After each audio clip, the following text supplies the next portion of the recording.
Dynamic Success the Junior College. Enter to win. Masters in MPC and BPC. अस्सलाम वालेकुम नाज़रीन, आइए नज़र डालते हैं देश और दुनिया के खबरनामे पर।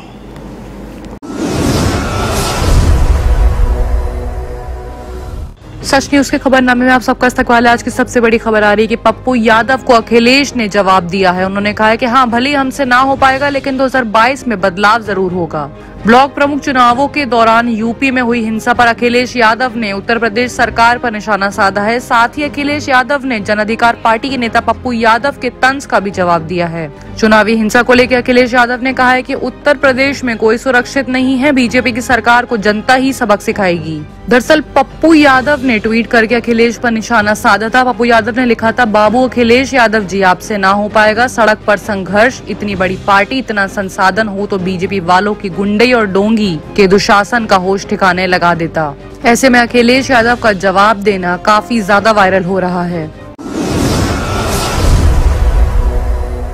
वहीं अगली बड़ी खबर आ रही दिल्ली से, जहां पर बदमाश बेखौफ होकर लूटपाट मचाते फिर रहे हैं। द्वारका में लाखों की लूट हो गई है। बाड़ा हिंदूराव में दिन दहाड़े गोलियां भी चली हैं। ऐसे में 24 घंटे में दो वारदात से दिल्ली दहल गई है। पहले द्वारका में घर में घुसकर बदमाशों ने डकैती की। बदमाशों ने घर के लोगों को बंधक बना लिया और लाखों के गहने लूट के वहां से फरार हो गए। ये वारदात गूंज अभी शांति हुई थी कि इससे पहले बाड़ा हिंदूराव इलाके में दिन दहाड़े गोलियां चल गई, जिसमें 2 राहगीर मारे गए हैं। हालांकि हमलावर जिस शख्स को निशाना बनाने आए थे वो बाल बाल बच निकला।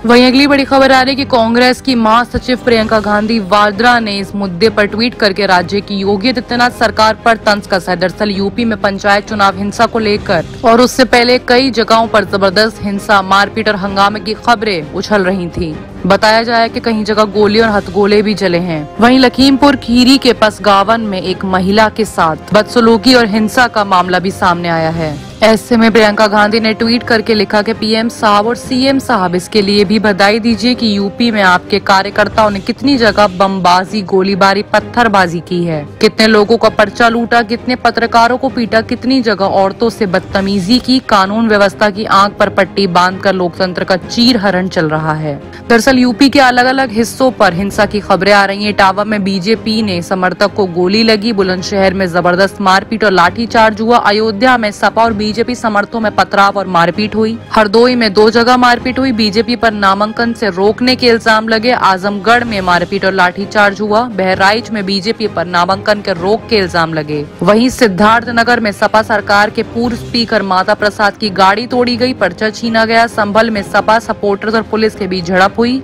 रायबरेली में सपा उम्मीदवार का पर्चा छीन लिया गया। बदायूं में सपा उम्मीदवार का पर्चा फाड़ने का वीडियो वायरल हो रहा है। वहीं दूसरी तरफ बीजेपी का कहना है कि हम इसमें से किसी हादसे में शामिल नहीं हैं। वहीं अगली बड़ी खबर आ रही है कि बास्केटबॉल के बाद अब डांस करती देखी गई हैं सांसद प्रज्ञा। कभी वो व्हीलचेयर पर होती हैं तो कभी बास्केटबॉल खेलते हुए और कभी डांस करते हुए सोशल मीडिया पर काफी वायरल होती हैं।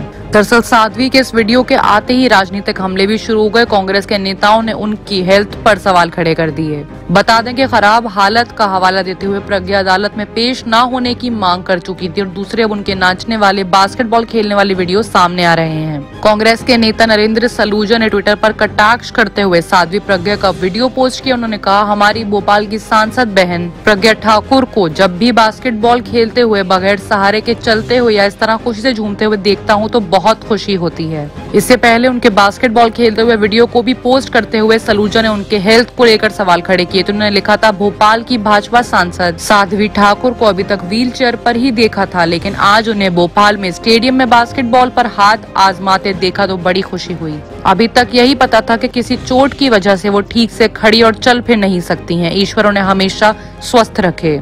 दरअसल प्रज्ञा ठाकुर विवादास्पद टिप्पणियों के लिए जानी जाती हैं, जो कि अक्सर उनकी पार्टी भाजपा को शर्मिंदा करती है। 2008 के मालेगांव विस्फोटों के इल्जाम में और वो जमानत से ही बाहर आई थी, जबकि 2017 में जमानत मिलने से पहले वो 9 साल तक जेल में रही हैं। और आइए बात करते हैं इंटरनेशनल खबरों की, जहां पे सबसे बड़ी खबर आ रही है कि हैती के राष्ट्रपति के कत्ल का पर्दाफाश हो चुका है। 2 अमेरिकियों समेत 28 लोगों ने उनके मरने की साजिश रची थी। पुलिस ने 3 संगतियों को ढेर भी कर दिया है। हैती के राष्ट्रपति होवेनेल मोसे की कत्ल की साजिश में 28 लोगों को गिरफ्तार करा गया। इनमें हैती मूल के 2 अमेरिकी और 26 कोलंबियाई नागरिक भी शामिल हैं। वेडनेसडे को करीब सुबह 5 बजे हैती की राजधानी पोर्ट ऑफ प्रिंस स्थित राष्ट्रपति भवन में हथियारों से लैस पर हमला हुआ था। उन्होंने 53 साल के राष्ट्रपति मोसे और उनकी बीवी मार्टिना मोसे पर अंधाधुंध गोलियां चला दी थी। प्रेसिडेंट के शरीर पर 12 गोलियां लगी और उनकी मौके पर ही मौत हो गई। उनकी पत्नी फिलहाल घायल हो गई थी। उनका फ्लोरिडा में इलाज चल रहा है। वहीं राष्ट्रपति के तीनों बच्चे महफूज हैं। फिलहाल पुलिस इस पीछे कत्ले की वजह पता लगाने की कोशिश कर रही है। वहीं अगली बड़ी खबर आ रही है अमेरिका और अफगानिस्तान को लेकर। अमेरिका के राष्ट्रपति जो बाइडेन ने थर्सडे को कहा है कि अफगानिस्तान में अमेरिका के सैन्य अभियान 31 अगस्त को खत्म हो जाएंगे। उन्होंने ये भी कहा है कि इसमें गति ही सुरक्षा है कि नीति का पालन भी किया जाएगा। अफगानिस्तान में अमेरिका के युद्ध को यानी कि लड़ाई को खत्म करने के लिए अपने प्रशासन को सपोर्ट करते हुए बाइडेन ने एक भाषण में कहा है कि हम अफगानिस्तान के राष्ट्र निर्माण करने नहीं गए थे। अफगान नेताओं के साथ आकर फ्यूचर का इजाद करना होगा। तालिबान देश में एक महत्वपूर्ण ठिकानों में कामयाबी के बीच बाइडेन ने अमेरिका सैन्य अभियान को खत्म करने के लिए अपने फैसले को भी सही ठहराया है।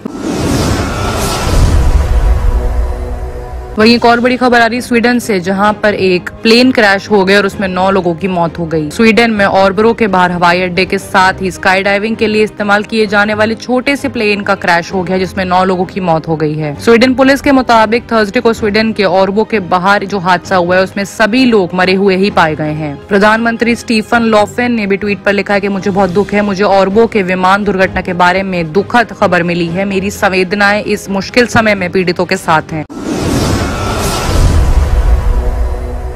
वहीं अगली बड़ी खबर आ रही है तालिबान को लेकर। तालिबान ने चीन को अपना दोस्त बताते हुए कहा है कि अफगानिस्तान में स्वागत है आप लोगों का और उइगरों को शरण नहीं देने का वादा भी किया है। तालिबान ने यह भी कहा है कि वो चीन के निवेश और चीनियों को पूरी तरह से सिक्योरिटी भी देगा और साथ में ये भी कहा है कि अफगानिस्तान के पुनर्निर्माण में चीन के निवेश पर जल्द से जल्द बातचीत करना भी चाहता है तालिबान। शाहीन ने उइगर मुस्लिमों पर चीन का साथ देते हुए कहा है कि हम ड्रैगन विरोधी उइगर लड़ाकू को अपने देश में पनाह नहीं देंगे। बाकी की तमाम खबरों के लिए देखते रहिए सच news.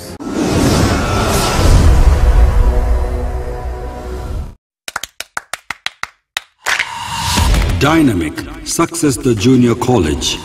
Enter to win. Masters in MPC and BPC.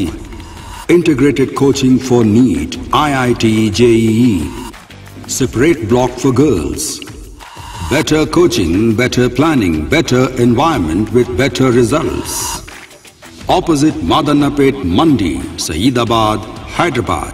Phone 04029701124. An Institute of Success Schools.